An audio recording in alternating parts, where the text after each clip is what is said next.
जिस वक्त कोलकाता में अमित शाह ममता बनर्जी पर यह आरोप लगा रहे थे, उस वक्त ममता बनर्जी बांकुरा में एक पब्लिक मीटिंग कर रही थी। बांकुरा से ममता ने अमित शाह को तुरंत जवाब भेजा। अब तक घुसपैठियों के मुद्दे पर तृणमूल कांग्रेस के नेताओं का एक ही जवाब होता था कि बॉर्डर की सिक्योरिटी केंद्र की जिम्मेदारी है, फिर घुसपैठ के लिए बंगाल की सरकार जिम्मेदार कैसे है। लेकिन आज अमित शाह ने चूंकि साफ साफ कह दिया था कि बॉर्डर पर फेंसिंग का काम ममता बनर्जी के रुख के कारण अटका हुआ है, ममता बनर्जी सरकार को जमीन नहीं दे रही हैं, तो अमित शाह की इस बात का जवाब ममता ने दिया। उन्होंने कहा कि पश्चिम बंगाल सरकार ने 3 जिलों में बीएसएफ को जमीन दी, लेकिन अभी तक वहां फेंसिंग का काम नहीं हुआ। इसलिए अमित शाह अपनी नाकामी का ठीकरा बंगाल सरकार पर ना फोड़ें। ममता ने कहा कि केंद्र सरकार ने भी बीएसएफ की निगरानी वाला इलाका 2 किलोमीटर से बढ़ाकर अब तो 50 किलोमीटर तक कर दिया है।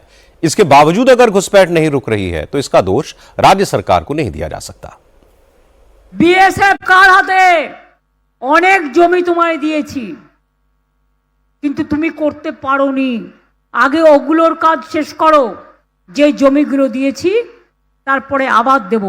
তোমার তো বর্ডার করার কাজ নয়, তুমি এখন 1.5 কিলোমিটারটাকে 50 কিলোমিটার বাড়িয়ে দিয়ে গ্রামে গ্রামে ঢুকে বিএসএফকে দিয়ে থ্রেট করছো।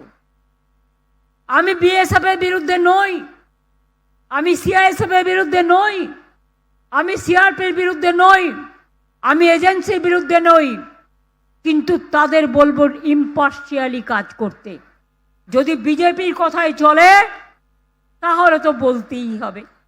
কই আমরা তো পুলিশকে বলি না বিজেপির কথাই আমাদের কথাই চলো, তারা নিজের মতো করে, যতটা পারে করে। কাজেই মনে রাখবেন, বিনা যুদ্ধে 1 ইঞ্চি জমি ছাড়ছি না एवं छाड़बो ना। अमित शाह ने दूसरा बड़ा हमला किया करप्शन के इशू पर। उन्होंने कहा बंगाल के लोग ममता बनर्जी के टोलाबाजी टैक्स से परेशान हैं, हर जगह पर घपले घोटाले होते हैं। अमित शाह ने ममता बनर्जी की सरकार के वक्त हुए आधा दर्जन से ज्यादा घोटालों की लिस्ट गिना दी।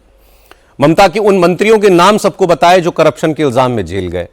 अमित शाह ने कहा कि ममता के राज्य में बंगाल भ्रष्टाचार के मामले में नंबर 1 बन चुका है, इसलिए अब जनता को सिर्फ चुनाव का इंतजार है और इस बार ममता की विदाई तय है। भ्रष्टाचार से पूरी बंगाल की जनता त्रस्त है। रोजवेली चिटफंड घोटाला, कैश फॉर क्वेरी घोटाला, एसएससी घोटाला, नगर पालिका नगर नियम का भर्ती का घोटाला, गाय तस्करी का घोटाला, राशन पीडीएस का घोटाला, मनरेगा का घोटाला, पीएम आवास का घोटाला, इतने सारे घोटाले हैं कि मैं पूरा लिस्ट पढ़ूंगा तो मेरी प्रेस कॉन्फ्रेंस का पूरा हिस्सा ही उसमें चला जाएगा। अब क्या ममता बनर्जी इस बात का जवाब दे सकती है कि आपके मंत्रियों के ठिकाने पर से 27 करोड़ रुपया मिलता है, जिसको गिनते गिनते नोट गिनने की मशीन भी गर्म होकर बंद हो जाती है। बंगाल जैसे गरीब राज्य के अंदर 27 करोड़, 20 करोड़, 15 करोड़ ये राशि मिल रही है, आपकी कोई अकाउंटेबिलिटी नहीं है।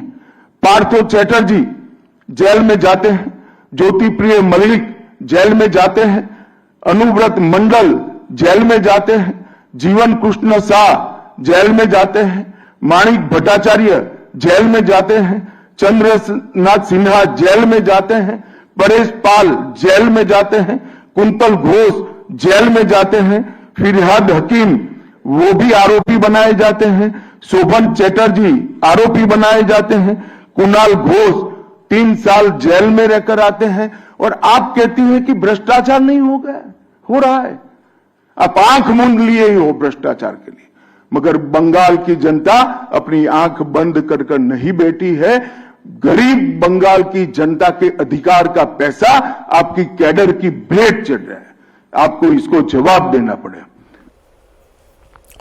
करप्शन का मुद्दा ऐसा है जिस पर ममता बनर्जी को जवाब देना मुश्किल होता है, इसलिए ममता बनर्जी को अमित शाह का यह हमला नागवार गुजरा।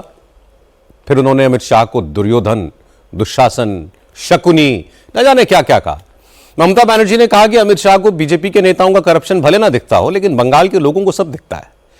ममता बनर्जी बोली कि तृणमूल कांग्रेस के जिन जिन नेताओं पर आरोप लगे वो तो जेल गए, लेकिन अमित शाह बताएं कि बीजेपी के दागदार नेताओं पर एक्शन क्यों नहीं हो रहा है। যদি আমার মন্ত্রীরা 4 জন চুরি করে থাকে, আপনি জেল খাটিয়েছেন 4 বছর 5 বছর, আপনার কজন মন্ত্রীকে জেল খাটিয়েছেন? আপনি কবার জেল কেটেছেন এত লোককে খুন করার জন্য? দুরাচারী, দাঙ্গাকারী, ব্যভিচারী, দুঃশাসনকারী, বিভ্রান্তিকারী, অত্যাচারী, স্বৈরাচারী, যতদিন বাঁচবো এই দুরাচারীদের বিরুদ্ধে লড়বো, এই শকুনি মামাদের বিরুদ্ধে লড়বো, এই দুর্যোধনদের বিরুদ্ধে লড়বো, এই দুঃশাসনদের বিরুদ্ধে লড়বো, গড়বো, জিতবো।